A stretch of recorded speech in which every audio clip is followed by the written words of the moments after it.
नमस्कार मित्रांनो, मी राजेश माने यूट्यूबच्या बातमी.इन या न्यूज चॅनलवर आपल्या सर्वांचे स्वागत। मित्रांनो, विधानसभेच्या निवडणुका जवळ आल्यात। आचारसंहिता अगदी उद्या परवा लागू शकते आणि सर्वच राजकीय पक्ष आपापल्या तयारीला लागलेले आहेत। कालच पुण्यातील विविध विधानसभा मतदारसंघात इच्छुक असलेल्या काँग्रेसच्या उमेदवारांच्याही मुलाखती पार पडलेल्या आहेत। या सर्व पार्श्वभूमीवर आपल्याला माहिती देण्यासाठी आपण सुरुवातीला पुण्याचा थोडासा आढावा घेऊयात आणि त्यानंतर शिवाजीनगर विधानसभा मतदारसंघातलं काय चित्र राहणार आहे याची माहिती आपण घेणार आहोत। आणि ही माहिती देण्यासाठी आपल्याबरोबर वरिष्ठ पत्रकार ज्ञानेश्वर बिजले आपल्याबरोबर आहेत। बिजले सर, नमस्कार। नमस्कार। आता शिवाजीनगर विधानसभा मतदारसंघ जो गेल्या वेळेस म्हणजे पूर्वी तर हा काँग्रेसचा बालेकिल्ला होता, त्यानंतर गेले 2 टर्म हा भाजपकडे आहे। म्हणजे आमदार काळे आणि नंतर आता सिद्धार्थ शिरोळे असा हा संपूर्ण बदल जो घडलाय। तर आधी तुम्ही मला एक सांगा की पुणे शहरातलं आत्ताचं चित्र काँग्रेस किंवा भाजप काय असू शकेल? पुणे शहरामध्ये 2014 नंतर नरेंद्र मोदी लाट देशात आली आणि भाजपने 2014 मध्ये 8ही जागा जिंकल्या। तर गेल्या 2019च्या निवडणुकीमध्ये पुलवामाची घटना घडली आणि त्यानंतर झालेल्या ज्या निवडणुका होत्या त्यामध्ये पुण्यातल्या 8 पैकी 6 जागा ह्या भाजपला मिळाल्या, तर 2 जागा राष्ट्रवादी काँग्रेसने जिंकल्या। मात्र पुण्यातल्या 8 जागा ज्या आहेत यातल्या 5 जागाचं मतदान किंवा मताधिक्य जे आहे ते 5,000पेक्षा कमी फरकाचं आहे। त्यामुळे त्यामध्ये राष्ट्रवादीचे 2 तर भाजपचे 3 आमदार हे कमी मताधिक्याने जिंकले। तसाच त्यातलाच एक मतदारसंघ म्हणजे शिवाजीनगर आहे। शिवाजीनगरमध्ये 5,000चंच लीड होतं। तर अन्य 2 ठिकाणी त्यानंतर जी पुढची पोटनिवडणूक झाली यामध्ये भाजपला कसब्यासारखी बालेकिल्ला गमवावा लागला। यामुळे काँग्रेस आणि राष्ट्रवादी आणि त्यांच्यावर आता आलेली शिवसेना ह्या तिन्हीचा एकत्रित परिणाम हा कसबा पोटनिवडणुकीत दिसून आला। यामध्ये दंगेकर हे निवडून आले काँग्रेसचे आमदार म्हणून। अशामुळं आता परत सरभिसळही मोठ्या प्रमाणावर होती। मतांचं एकमेकातलं एकत्रीकरण किंवा विरोधी होणं हे अतिशय वेगानं घडते आणि त्यामुळं त्या पार्श्वभूमीवर होणारी ही पहिली निवडणूक आहे। लोकसभेची निवडणूक ज्यावेळेस पार पडली तर देशामध्ये चित्र असं आलं की भाजप विरोध बरीचशी लाट आहे आणि त्याच्यामुळं काँग्रेसला एक चांगला बूस्ट मिळाला आणि काँग्रेस फुल फॉर्ममध्ये होते। आणि ह्या पार्श्वभूमीवर आता काँग्रेस मोठा भाऊ ह्या भूमिकेत जाणार होते।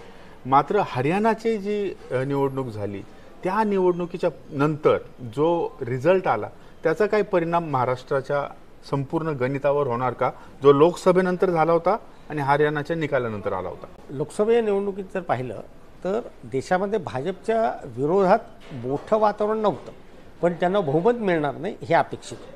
त्यानुसार 240वर भाजप अडकलं।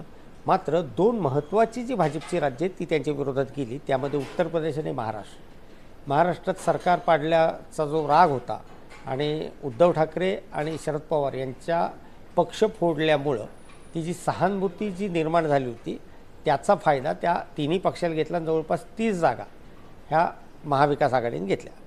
हरियाणाच्या निवडणुकीत जर काँग्रेसचा अंतर्गत जी वादावादी झाली, काँग्रेसचे जवळपास 17 तिथं बंडखोर उभे होते, भाजपचे बंडखोर होते आणि तिथले मतदारसंघ हे आकाराने किंवा मतदारसंख्येने छोटे आहेत, लहान आहेत। त्याचा परिणाम झाला आणि 2-4 हजारांनी भाजपने जिंकलं। यामुळं हरियाणातली निवडणूक ही स्थानिक पातळीवर स्थानिक राजकारण प्लस तिथलं जातीयवादाचं जे गणित आहे, जाट विरुद्ध बिगर जाट, ह्या सगळ्या कॅल्क्युलेशन्सचा भाजपने केलेला पुरेपूर अभ्यास त्याचा परिणाम हा तिथं जास्त जाणवला आणि काँग्रेसमध्ये शेवटच्या टप्प्यात नेहमीप्रमाणे होणारी गडबाजी उफाळून आली आणि त्या उफाळलेल्याचा फटका हा काँग्रेसला बसला। मात्र ती परिस्थिती तशी महाराष्ट्रात नाही। महाराष्ट्रामध्ये शरद पवार, त्यानंतर काँग्रेसचे जे स्थानिक नेते आहेत त्यांच्यावर काँग्रेस पक्षश्रेष्ठींचा दबाव आणि उद्धव ठाकरेंना जिंकण्याची मनीषा, ह्या तिघांचं जे कॉम्बो आहे त्यामुळं इथं तो थेट परिणाम इथं होईल असं मला वाटत नाही। हे तिघंही आत्ता अतिशय स्ट्रॉंग आहेत।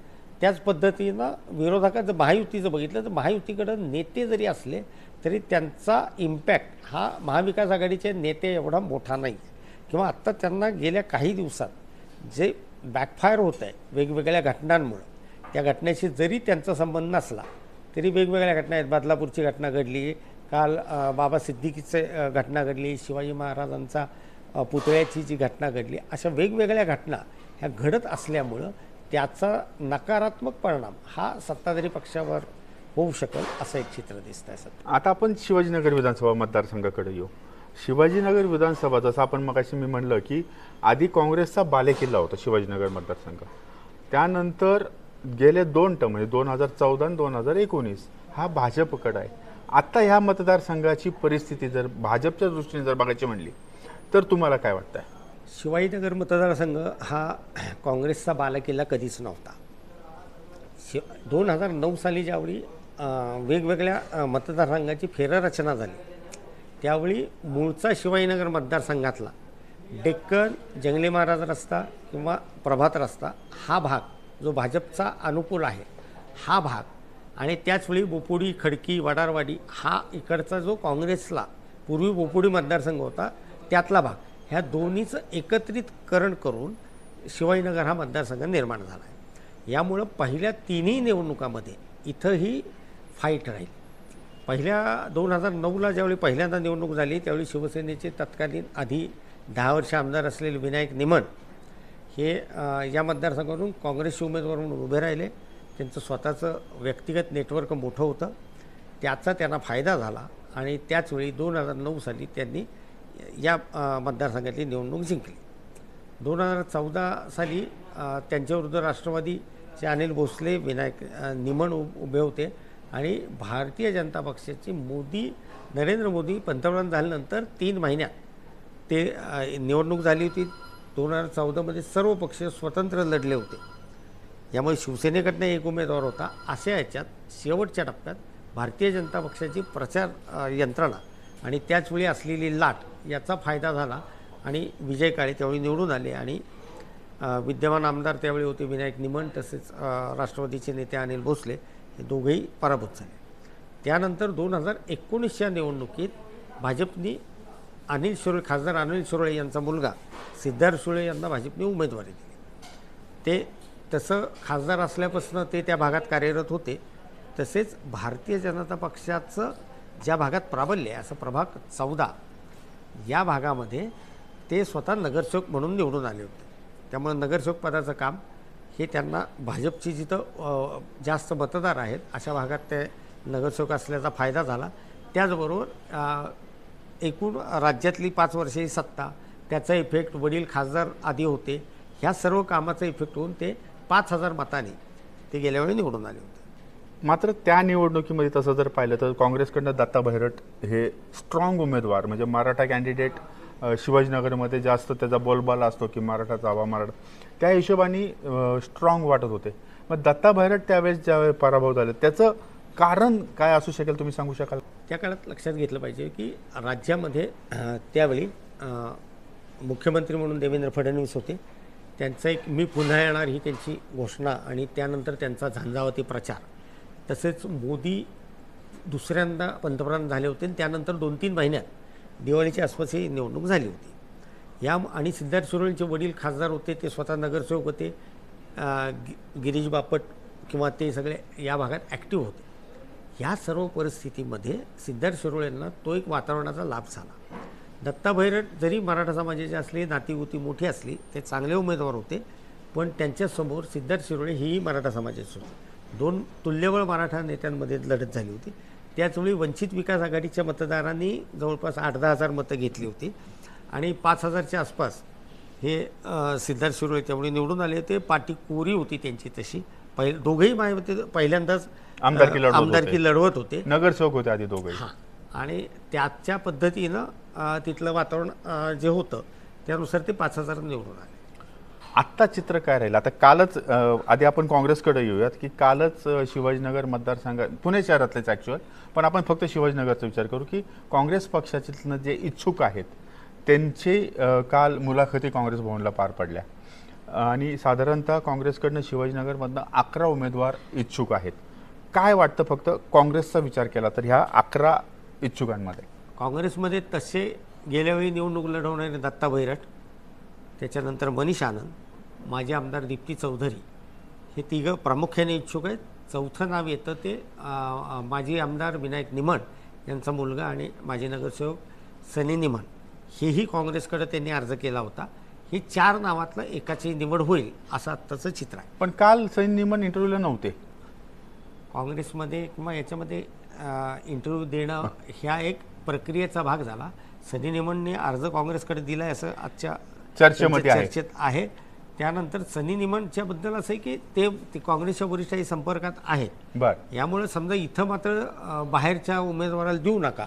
त्यामुळे दत्ता बैरट की मनीष आनंद की दीप्ती चौधरी या तिघातलं एक जर निवडायचं असेल तर प्रत्येकाला निवडीचे वेगवेगळे क्रायटेरिया आहेत. त्यानुसार एकदा उमेदवार पक्षाच्या नेत्याने ठरवला की मग तो का निवडला हे सांगितलं जातं. बरोबर. हां, त्यामुळे आता निवड ह्यातली कोणाची होती आहे का सनी निमणना परत संधी मिळते सध्या म्हणजे गुलदस्त्यात या होते खरं तिघा तर. चौघांमध्ये. आणि माझ्या मते काँग्रेसचा उमेदवार हा उमेदवारी अर्ज दाखल करायचे शेवटच्या 2-3 दिवसापर्यंत जाहीर होण्याची शक्यता मला कमी वाटते. म्हणजे मला तर वाटतं की ज्या दिवशी फॉर्म भरायचा शेवटचा दिवस असेल त्या दिवशी सकाळी, यांची परंपरा आहे तशी की सकाळी की बाबाच्या इतरांना संधी मिळू नये ह्याच पद्धतीने त्यांचं चित्र चालू असतं, कारण की स्पर्धा खूप आहे. मात्र आता 5,000चा लीड जर आपण एक काँग्रेसचा एक उमेदवार आणि सिद्धार्थ शिरोळे सुरुवातीचे 2.5 वर्ष भाजप विरोधी पक्षात होते. उद्धव ठाकरेंनी महाविकास आघाडी स्थापन करून सगळे एकत्र आले, त्यामुळे तसं पाहिलं तर 2.5 वर्ष हे बॅकफूटवर होते सिद्धार्थ शिरोळे. त्या काळात त्यांना जास्त कामं करायला मिळाली नाहीत असं त्यांनी स्वतः एकदा सांगितलेलं होतं. मात्र त्यानंतर ज्यावेळेस भाजपची सत्ता आली, म्हणजे महायुतीची सत्ता आली, त्यावेळेस मात्र त्यांनी जो झंझावात सुरू केला आहे, आता गेले 6 महिने भूमिपूजनाचं सुद्धा जी मालिका लावली आहे, त्याबद्दल तुम्हाला काय वाटतं? उद्धव ठाकरे ज्यावेळी मुख्यमंत्री होते तो जो काळ होता यामध्ये जवळपास 1.5 वर्ष हा कोरोनाचा काळ होता. बरोबर. पहिल्यांदा नवीन मुख्यमंत्री आले, त्यात एक 4 महिने गेले आणि यांचं पहिलं अधिवेशन मार्चला सुरू होतानाच कोरोना हा आला. ती साथ जवळपास 1.5 वर्ष चालू राहिली होती. यामुळे त्या साथीत कुठल्या आमदारांना फंडही मिळत नव्हते. बरं, एकटं शिवाजीनगर नाही, महाराष्ट्रात सर्वच मतदारसंघात त्यावेळी फंड किंवा कामं ह्याचा फार बोलबाला नव्हता. ज्यावेळी परत कोरोनाची लाट संपली त्यानंतर वर्षभराच्या आतच हे नवीन सरकार कोसळलं, उद्धव एकनाथ ठाकरेंचं. शिंदे यांचं सरकार आलं. या काळात त्यांना निधी मिळत गेला. मुख्यत्वे शिवाजीनगर मतदारसंघात आत्ता निधी जवळपास यांच्या म्हणण्यानुसार आम्ही 100 कोटी, भाजपच्या म्हणण्यानुसार त्यांनी 100 कोटी रुपयाचा निधी या मतदारसंघासाठी आणला आहे आणि त्याची भरपूर कामं केलेली आहेत असं ते मध्यंतरी पत्रकार परिषद शिरोळे यांनी सांगितलं होतं. यानुसार त्यांनी प्रत्येक प्रभागात काय काय केलं आहे, बारीक सारीक कामं ही त्या लोकांना आणि त्या लोकांना माहिती आहेत. गेले काही दिवस तर जसं शिवाजीनगरला आहे तसंच सगळीकडं राज्यात आता लहान मोठ्या कामाची भूमिपूजन आणि हे जोरजोरात चालू आहे, उद्घाटन सुरू आहेत. हां, त्यामुळे आचारसंहिता 1-2 दिवसात लागू होईल. त्यापूर्वी हे कार्यक्रम मोठ्या प्रमाणावर सुरू राहतील हे चित्र आत्ता दिसतंय. पण आता जर समजा काँग्रेसचा उमेदवार, आता काँग्रेसचा उमेदवार कोण मिळतंय तो तर नक्की नाहीये, त्या कोणी येऊ शकतं. मात्र सिद्धार्थ शिरोळे यांचं सीट कन्फर्म आहे का? सध्या सिद्धार्थ शिरोळे एकतर सिटिंग विद्यमान आमदार आहेत ते. दुसरी गोष्ट ते पहिल्यांदाच आमदार झाले. ते 5 वर्षात त्यांच्या विरुद्ध तशी कुठली आरोप हे झालेले नाहीत. त्यामुळे एक फ्रेश चेहरा आहे आणि नवीन म्हणजे पहिल्याच निवडणूक असल्यामुळे दुसऱ्यांदा त्यांना संधी मिळेल. दुसरी गोष्ट फार मोठं इच्छुक असलेला शिवाजीनगर मतदारसंघात आत्ता कोणी नाही आहे. आद्य पुण्यातल्या मतदारसंघात घेतले तर अनेक माजी नगरसेवकांनी दंड थोपटले आहेत, पण शिवाजीनगरमध्ये तशी परिस्थिती नाही. शिवाजीनगरच्या 12च्या 12 नगरसेवक गेल्यावेळी भारतीय जनता पक्षाचे होते. विरोधी पक्षाचा एकही नगरसेवक हा तिथं नव्हता. खडकीमध्येही त्यांच्याकडं माझ्यामध्ये निम्मे एक नगरसेवक हे नंतर भाजपमध्ये आले अशी चित्र आहे खडकीकडे. बरोबर. यामुळे मतदारसंघात भाजपचे 12 पैकी 12 नगरसेवक असताना सुद्धा अन्य कोणीही विधानसभेची मागणी केली नाही. त्यामुळं आपोआपच सिद्धार्थ शिरोळे यांना पक्षश्रेष्ठींनी ग्रीन सिग्नल दिला आहे असं ते स्वतः सांगतात, कार्यकर्ते सांगतात. आता त्या प्रश्नाकडे येऊ की आता म्हणजे ह्यांचं तिकीट कन्फर्म आहे, हे लढवणार आहे काँग्रेसकडनं जो उमेदवार येईल. आता तुम्हाला चित्र काय वाटतं की अंदाजे आता गणित कसं राहील, लढत कशी राहील, उमेदवार कोणी असो काँग्रेसकडनं, पण एक पक्ष म्हणून काय परिस्थिती राहील महाविकास आघाडी विरुद्ध महायुती? एक लक्षात घ्या, शिवाजीनगर मतदारसंघ घेतला तर इथली लढत ही 5,000च्या आतच राहणार आहे. बरं. म्हणजे भाजप जिंकू शकेल किंवा काँग्रेस जिंकू शकेल. हे आता माझ्या अंदाजानुसार दिवाळीपर्यंत यात फारसा बदल होणार नाही. दिवाळी पूर्ण झाल्यानंतर पुढचे 10-12 दिवस जे प्रचाराला हातात राहतील त्या काळात खरं मतदारसंघातली चित्र स्पष्ट होत राहील. या शिवाजीनगरमध्ये जर भाजपने जर आपण विचार केला तर भाजपने 10 वर्षात थोडी का होईना आघाडी मिळवत घेतली. विधानसभेला ते 5 जण आले असले तर ती आघाडी लोकसभेच्या वेळी कमी झाली. पण पुणे शहरात पुणे लोकसभा 3.25 वरनं 1.25 लाखावर आलं. त्यानुसार इथं जर विधानसभा आणि लोकसभेतलं अंतर बघितलं तर 5.5 ते 3.5 हजार. पण नाही म्हटलं तरी भाजपने त्यांचा भाग जिथं भाजपचा कोर आहे या भागात त्यांची आघाडी टिकवली आणि ती काँग्रेसचं जिथं बलस्थान आहे त्यापेक्षाही त्यांची आघाडी जास्त राहिली. एवढं चित्र आहे. ते जरी मेंटेन ठेवण्याचा प्रयत्न सिद्धार्थ शिरोळे यांनी केला तर भाजप हा थोडासा आत्ता पुढं वाटतो. म्हणजे आता आपण जर डिटेल अभ्यास जर केला तर 5,500चा लीड असं काही मोठा वाटत नाही. मात्र लोकसभेला जो 3,500वर आला होता, बरोबर. खाली आला, पण तो 3,500 त्या एवढ्या विरोधी वातावरण असताना सुद्धा सिद्धार्थ शिरोळे यांनी जो टिकवून ठेवला लीड, भले तो 2,500 कमी झाला पण लीड दिला, याच्यामुळे त्यांची जागा सेफ झाली आहे. म्हणजे आता ह्याच्यापेक्षा अजून कमी काय झालं तर 500 होऊ शकतील स्थानिक म्हणून, 500,000, पण त्यांचा प्रयत्न मेंटेन करणं, वाढवणं राहील का स्टेबल ठेवण्यासारखं होईल? नाही, मुख्यत्वे कसं राहणार आहे की लोकसभेचं मतदान आणि विधानसभेला वेगवेगळी परिस्थिती राहते. जे लोकसभेच्या वेळी तिसरा उमेदवार म्हणजे पुणे लोकसभेला तसा स्ट्रॉंग उमेदवार तिसरा नव्हता. बरोबर आहे. याला महाराष्ट्र नवनिर्माण सेना, वंचित बहुजन आघाडी ह्या लोकांचे उमेदवार उभे राहणार आहेत. ते कोण राहणार आहेत, ते कोणाचे मतं काटतील. समजा त्यांनी भाजपची मतं कट करण्याचे असे जर उमेदवार ते असतील तर भाजपला फटका बसणार.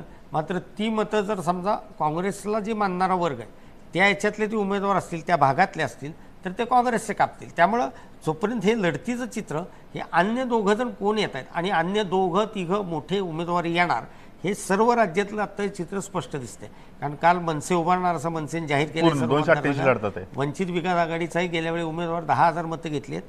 इव्हन वसंत मोरेने या भागात 4-5 हजार मतं पडलेली आहेत. त्यामुळे तो उमेदवार जर स्थानिक असेल तो कोणाची मतं घेणार यावर इथला बॅलन्स हा कमी जास्त होऊ शकतो.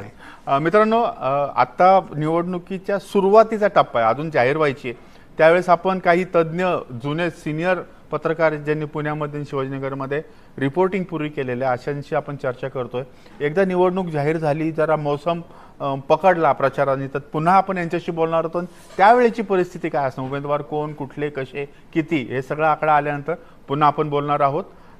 बिजले सर, धन्यवाद. तुम्ही जी आमच्या चॅनलला माहिती दिलीत, पुन्हा एकदा आपले आभार. धन्यवाद.